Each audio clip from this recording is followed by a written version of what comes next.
देखो अपना question number 61 है। 61 आपको दिख रहा होगा। 61 है कि यदि किसी संख्या में 20% की वृद्धि की जाए तथा परिणामी संख्या में पुनः 20% की वृद्धि की जाए तो कुल कितने प्रतिशत की वृद्धि होगी।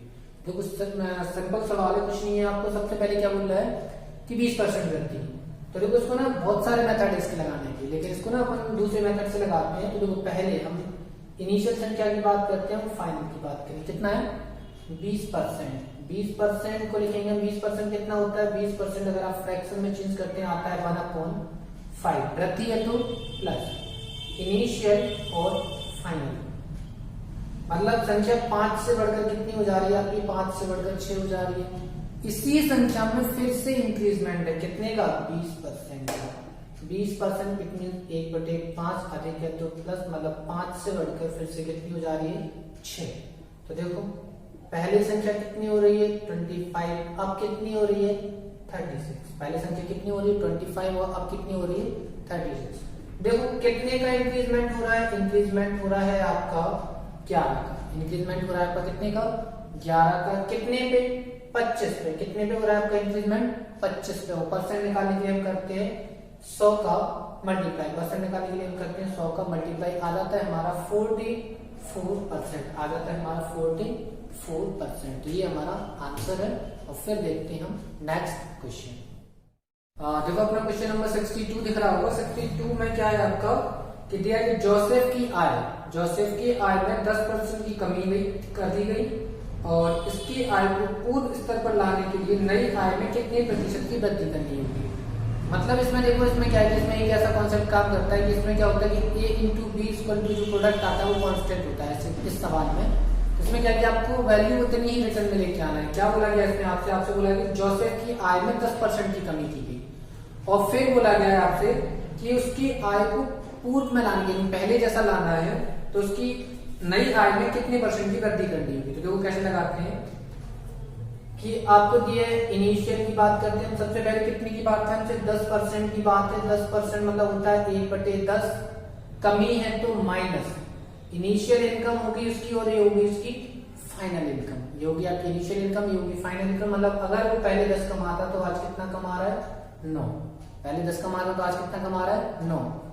अब वो बोल रहा है कि देखो आपको हमेशा याद रखना है कि a इंटू बी अगर आपका कोई प्रोडक्ट दिया है, अगर वो प्रोडक्ट आपको कांस्टेंट करना है, अगर वो प्रोडक्ट आपका क्या है कांस्टेंट है, तो उस कंडीशन में हमेशा याद रखना है कि a जो इनवर्सली प्रोपोर्शनल होगा b के और b जो है वो इनवर्सली प्रोपोर्शनल होगा किसके a के। b जो किसके इनवर्सली प्रोपोर्शनल होगा a के।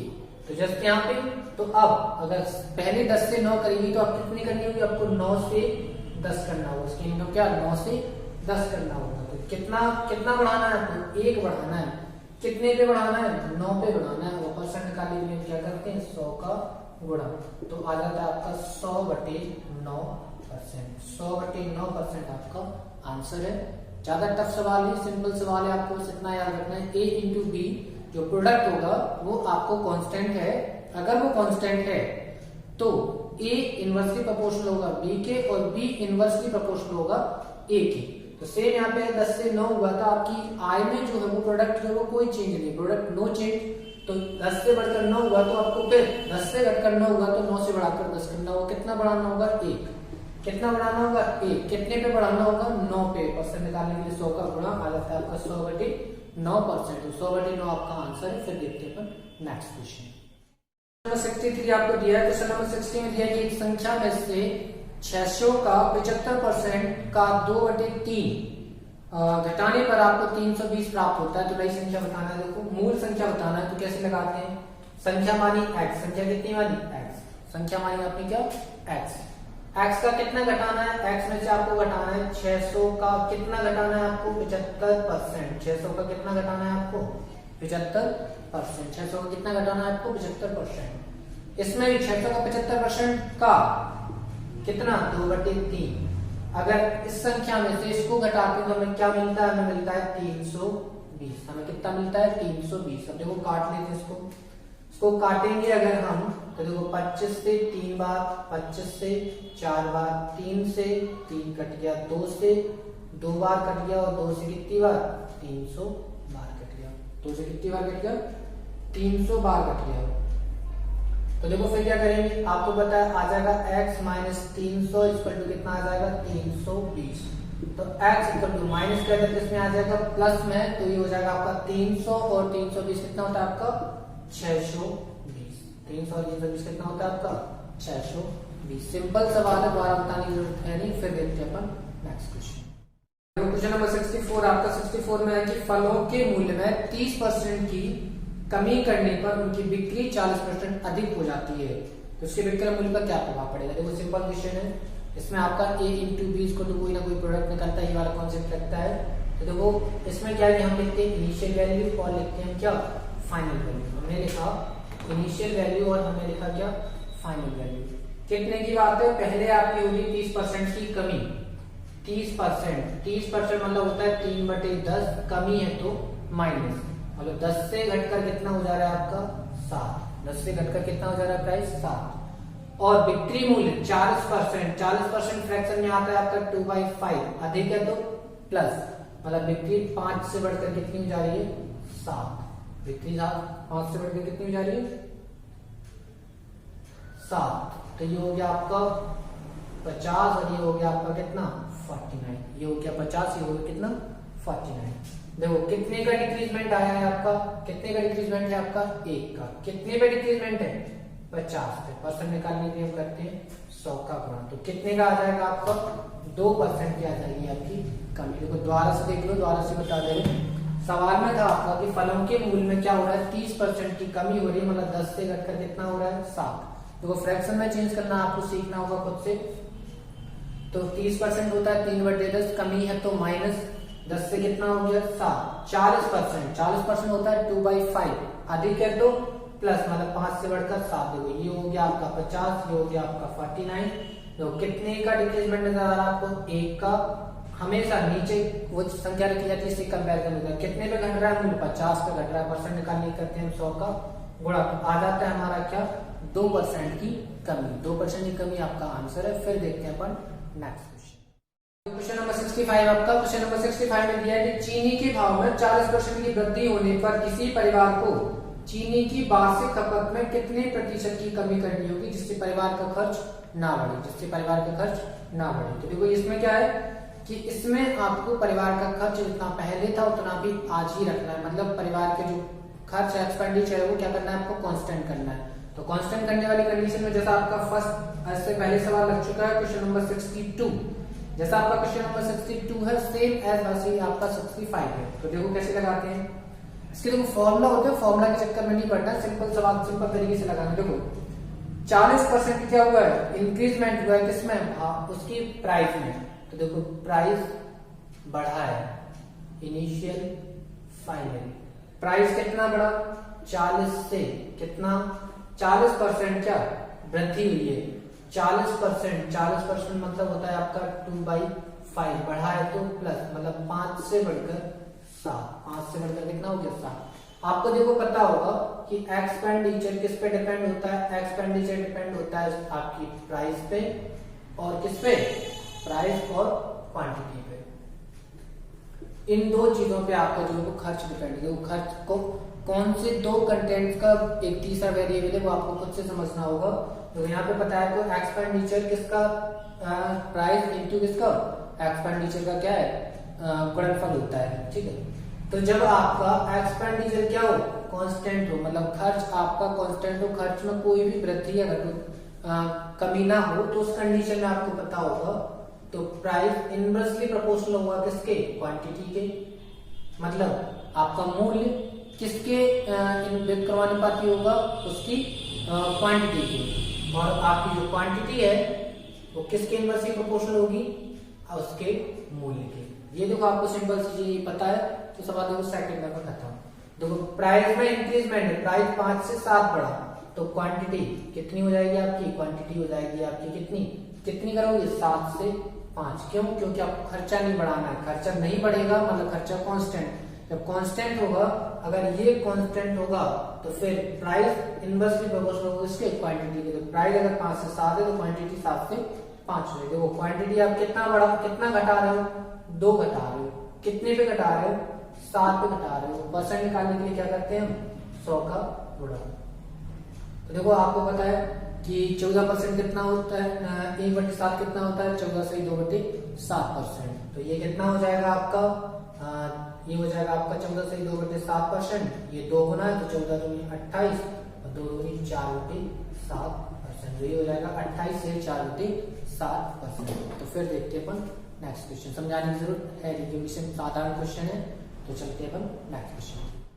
देखो क्वेश्चन नंबर 66 आपको दिख रहा होगा। क्वेश्चन नंबर 66 है कि किसी वस्तु के भाव में 20% की वृद्धि होने पर उस वस्तु के खपत में कितने % की कमी की जाए, खर्च ना बढ़े। सेम क्वेश्चन है, आपको पता है कि खर्च नहीं बढ़ना है, मतलब खर्च कांस्टेंट होना है। खर्च कांस्टेंट होगा तो एक्सपेंडिचर यानी खर्च जब कांस्टेंट होगा तो आपका जो मूल्य है वो उसकी वस्तु के खपत के क्या होगा, इनवर्सली प्रोपोर्शनल होगा, मतलब व्युत्क्रमानुपाती होगा खपत के, मतलब मूल्य किसके, 1 खपत होगा, जैसे हम बोलते थे प्राइस इनवर्सली प्रोपोर्शनल होगा किसके, क्वांटिटी के, या खपत किसके इनवर्सली प्रोपोर्शनल होगा, मूल्य के।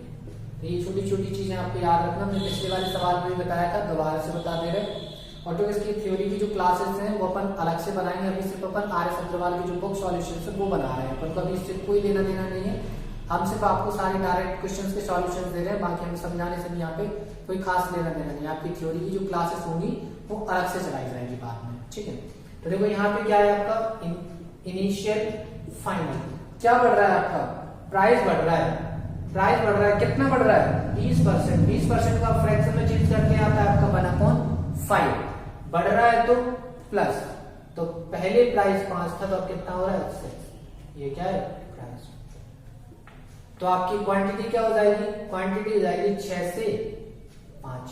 देखो आपने क्वांटिटी कितनी घटा दी, आपने क्वांटिटी घटा दी 1। कितने पे घटा दी सर, 6 पे। और परसेंट निकालने के लिए हम क्या करते हैं, 100 का गुणा। तो आ जाता है आपका 16.66%। 16.66% आपका आंसर है। फिर देखते हैं अपन नेक्स्ट क्वेश्चन। नेक्स्ट क्वेश्चन है, नेक्स्ट क्वेश्चन आपको नजर आ रहा होगा। नेक्स्ट क्वेश्चन है कि चीनी के मूल्य में 10% की कमी होने पर कोई गृहिणी 1116 रुपए में 6.2 kg चीनी अधिक खरीद सकती है। चीनी का घटा हुआ मूल्य बताना है आपको, प्रति किलोग्राम कितना है। तो देखो इस सवाल के लगाने के ना 2 मेथड है। तो पहला मेथड जो हम लगा रहे हैं वो देखो, फिर सेकंड देखते हैं अपन। देखो पहला मेथड क्या है कि आपकी चीनी के मूल्य में 10% की कमी हुई। चीनी के मूल्य में देखो प्राइस 10% मतलब 1/10 क्या होगा, 10% की कमी हुई तो माइनस इनिशियल फाइनल। तो प्राइस कितना हो गया 10 से 9।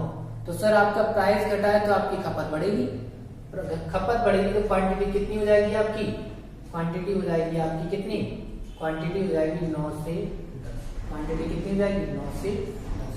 देखो आपका कितनी क्वांटिटी बढ़ रही है, 1 यूनिट क्वांटिटी बढ़ रही है आपकी। कितनी बढ़ रही है, 1 यूनिट। सवाल में कितनी बढ़ रही है, 6.2 kg। सवाल में कितनी बढ़ रही है, 6.2 kg।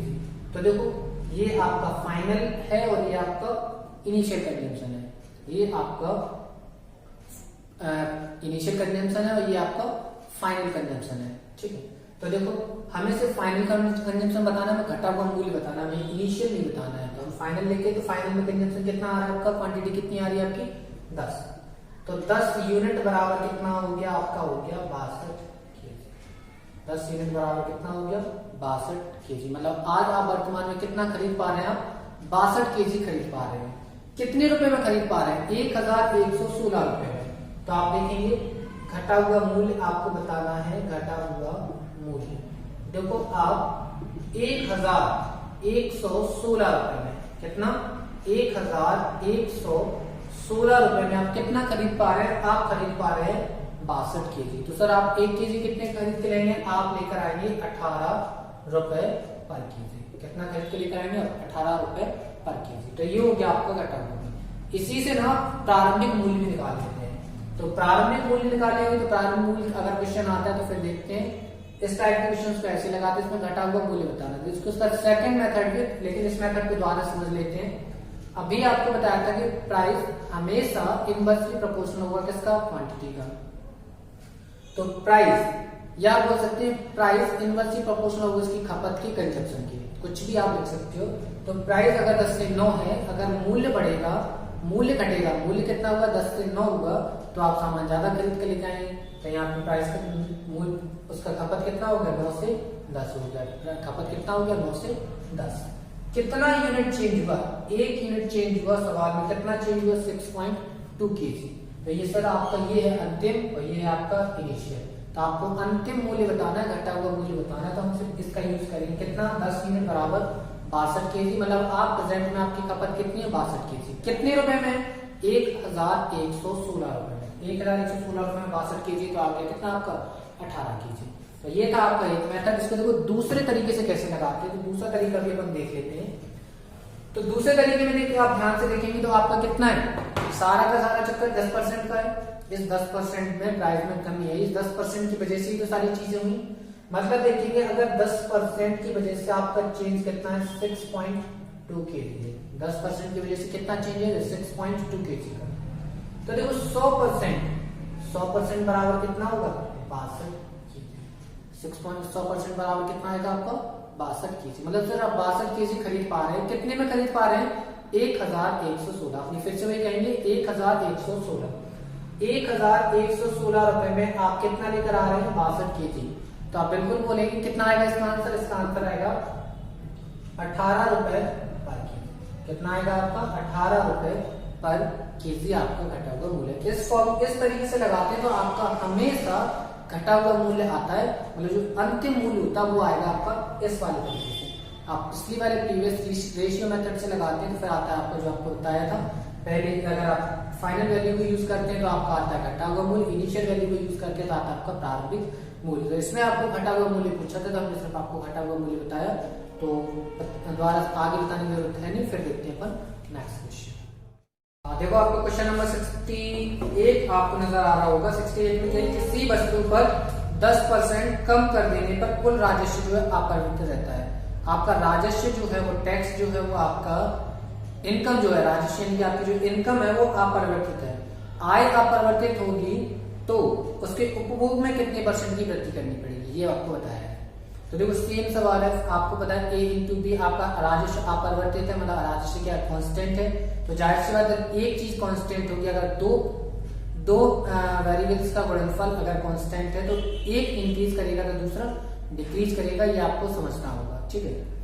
तो देखो आपको दिया क्या है 10% कम हो रहा है, क्या कम हो रहा है किसी वस्तु का प्राइस, कितना कम हो रहा है 10% कम हो रहा है। तो देखो प्राइस 10%, इट मींस 1/10। क्या कम हो रहा है, प्राइस कम हो रहा है इनिशियल फाइनल, कितना 10 से घटकर कितना हो रहा है 9। प्राइस कितना हो रहा है 10 से 9। तो आपका क्वांटिटी यानी कि इसकी खपत या उसकी जो नंबर ऑफ गुड्स जो है वो कितना हो जाएगा 9 से 10, क्योंकि आपकी इनकम कांस्टेंट है ना। इनकम जब कांस्टेंट होगी तो एक वेरिएबल जिस रेशियो में बढ़ेगा दूसरा वेरिएबल उसी रेशियो में आपका घटेगा। अगर ये 10 से 9 डिक्रीज हुआ है तो ये 9 से 10 इंक्रीज होगा सेम रेशियो में। तो देखो सर कितना इंक्रीजमेंट आया है, आपका 1 यूनिट का इंक्रीजमेंट आया है। कितने पे आया है 9 पे। परसेंट निकालने के लिए 100 का मल्टीप्लाई। तो फिर से आप कहेंगे इसका आंसर कितना आएगा, इसका आंसर आएगा आपका 11 सही 1/9%। 11 सही 1/9% आपका आंसर है। फिर देखते हैं अपन नेक्स्ट क्वेश्चन। देखो आपका नेक्स्ट क्वेश्चन आपको नजर आ रहा है कि यदि जल कर में 20% की वृद्धि होने पर पानी की खपत 20% कम कर दी जाए तो कुल कर में कितने प्रतिशत की कमी अथवा वृद्धि होगी। दोबारा से पढ़ दीजिए, सिंपल सवाल है। यदि जल कर में 20% की वृद्धि होने पर पानी की खपत 20% कम कर दी जाए तो कुल कर में कितने % की वृद्धि या कमी होगी। देखो सिंपल सवाल है, यहाँ पर कहीं भी आपसे नहीं बोला गया है कि कोई भी जो टैक्स है या इनकम है या एनी ऑफ द थिंग जो आपकी कांस्टेंट है, वो आपको ऐसा कुछ नहीं बोला गया। यहाँ पे आपको सीधा सीधा बताना है कितने % का इंक्रीजमेंट है डिक्रीजमेंट है। तो देखो इनिशियल लिखा आपने, फाइनल वैल्यू लिखा। पहले आपका क्या हो रहा है, पहले आपका टैक्स में 20% का इंक्रीजमेंट है। 20% तो सर आप 20% को फ्रैक्शन में लिखते हैं, आपका 1/5 क्या है इंक्रीजमेंट है, तो आप लिखेंगे प्लस कितने का इंक्रीज, कितना हो जाएगा टैक्स जो आपका वाटर टैक्स है वो आपका हो जाएगा 5 से 6। कितना हो जाएगा 5 से 6। तो पानी की खपत खपत यानी कंजम्पशन, कंजम्पशन कितना हो जाएगा, कितना घट रहा है आपका 20% ही घट रहा है, तो 20% 1/5 घट रहा है तो माइनस। कंजम्पशन कितना हो रहा है आपका, कंजम्पशन घट रहा है आपका 5 से 4, कंजम्पशन कितना हो रहा है 5 से 4। तो देखो इन दोनों से निकालेंगे तो क्या आएगा आपका फाइनल वैल्यू आएगी, टैक्स जो आपका इनकम होगा वो आएगा। तो पहले आपकी इनकम जो थी 25 थी, अब कितनी हो रही है 24, पहले कितनी थी 25, अब कितनी हो रही है 24। तो सर आपका कितना लॉस हो रहा है, आपका लॉस हो रहा है 1 का, मतलब कमी हो रही है कितने की 1 की। कितने पे कमी हो रही है 25 पे, और परसेंट निकालने के लिए क्या करते हैं 100 का गुणा, तो आ जाता है आपका 4% की कमी। क्या आ जाता है 4% की कमी। तो देखो ये एक तरीका था, इसका एक दूसरा तरीका भी बता देते हैं। वैसे ये तरीका सिंपल तरीका है, जो आपका बॉक्स में लिखा रहता है, दूसरा तरीका वो भी बता दे रहा है। उसके लिए एक फॉर्मूला होता है, आपको फॉर्मूला रखना होता है plus minus x plus minus y plus minus x into y by 100। हालांकि इससे पहले जो सवाल किया उनके लिए फॉर्मूला है, लेकिन फॉर्मूले पे जाना नहीं, जस्ट इन्फॉर्मेशन यहाँ पे आपको डिस्कस कर ही दे रहे हैं वाला फॉर्मूला, कि अगर आपका इंक्रीजमेंट है तो प्लस और डिक्रीजमेंट है तो माइनस। पहले इंक्रीजमेंट है आपका 20 का, फिर डिक्रीजमेंट है 20 का, फिर प्लस माइनस आता है आपका माइनस, फिर 20 गुणा 20 बटे 100। देखो 20 से 20 कट गया, 2 जीरो से 2 जीरो, कितना आ गया -4%। माइनस क्या रिप्रेजेंट करता है आपका, करता है डिक्रीजमेंट। क्या रिप्रेजेंट करता है डिक्रीजमेंट, मतलब आंसर क्या है 4% की कम। तो फिर देखते हैं अपन नेक्स्ट क्वेश्चन, सिंपल सवाल था। अब चलते हैं अपन अगले क्वेश्चन। देखो अपन नेक्स्ट क्वेश्चन है कि किसी वस्तु के मूल्य में 20% की कटौती कर दी गई, इसे पूर्व में लाने के लिए, पूर्व मूल्य पर लाने के लिए कितने परसेंट की वृद्धि करनी होगी। सेम सवाल है, आपका 61 लग चुका है, काफी सारे आपके क्वेश्चंस लग चुके हैं। आपको पता है कि पूर्व में लाना है मतलब कांस्टेंट करना है, कांस्टेंट करना है तो एक वेरिएबल बढ़ा रहेगा, दूसरा आपका घट जाएगा। तो देखो कितना है 20% कटौती है, 20% मतलब क्या होता है इनिशियल फाइनल। किसमें कटौती है, प्राइस में। प्राइस कम हुआ तो प्राइस कितना हो गया आपका, प्राइस हो गया आपका 20%। 20% होता है आपका क्या 1/5, 1/5 क्या है कटौती है तो माइनस, मतलब 5 से घटकर कितना हो गया 4, 5 से घटकर कितना हो गया 4। तो आपको क्या करना है कि उसके मूल्य को पूर्ववत लाने के लिए कितने परसेंट की वृद्धि करनी है। तो कितने परसेंट की वृद्धि करनी है, जैसे 4 से कितना करना होगा 5, से 4 से कितना करना होगा 5। तो कितना बढ़ाना पड़ेगा आपको, 1 यूनिट बढ़ाना पड़ेगा, कितने पे 4% निकालने के लिए 100। तो कितना आ जाता है आपका 25%, आपको कितना बढ़ाना होगा 25%। देखो तो आज देख लो, यहाँ पे क्या करना है आपको, मूल्य को पूर्ववत लाना है, पूर्व मूल्य पर लाना है। तो जाहिर सी बात है यानी पूर्व मूल्य पे लाना, वैल्यू कांस्टेंट करना है। मतलब प्राइस अगर 5 से 4 हुआ तो फिर आप कितना इंक्रीज करना होगा, 4 से 5 करना होगा, जस्ट रिवर्स, क्योंकि एक वैल्यू बढ़ेगी तो दूसरी डिक्रीज होगी, एक डिक्रीज होगी तो दूसरी अपने आप इंक्रीज होगी, क्योंकि वैल्यू क्या है कांस्टेंट है। तो ये 4 से 5 कितना 1 यूनिट, कितने पे 4% निकालने के लिए 100 का गुणा। देखो रेशियो मेथड अभी आपको लग रहा होगा इसके लिए ट्रिक्स जो बेटर है, लेकिन अगर इसमें हल्का सा भी वेरिएशन आता है तो फिर आपको रेशियो मेथड ही ज्यादा बेटर लगेगा। बाकी जस्ट कंफर्मेशन इसके लिए एक फॉर्मूला भी होता है। फॉर्मूला क्या होता है कि वृद्धि, अगर आपकी वृद्धि हो रही है, अगर आपकी शुरू में अगर आपको कमी परसेंट निकालना है, कमी परसेंट निकालना है तो आप लिखते हैं वृद्धि बटे में 100 प्लस वृद्धि। अगर आपको वृद्धि परसेंट निकालना है तो फॉर्मूला होता है कमी बटे 100 माइनस कमी। तो देखो हमें क्या निकालना था, हमें निकालना था इसमें वृद्धि। हम लगाएंगे ये मतलब 20 बटे कितना 100 माइनस कमी कितना 80% निकालने के लिए 100 का गुणा, तो कितना आ गया 4 से कितना आ गया 25%। तो आप ऐसे भी सवाल लगा सकते हैं। तो फिर देखते हैं अपन नेक्स्ट क्वेश्चन अगली वीडियो।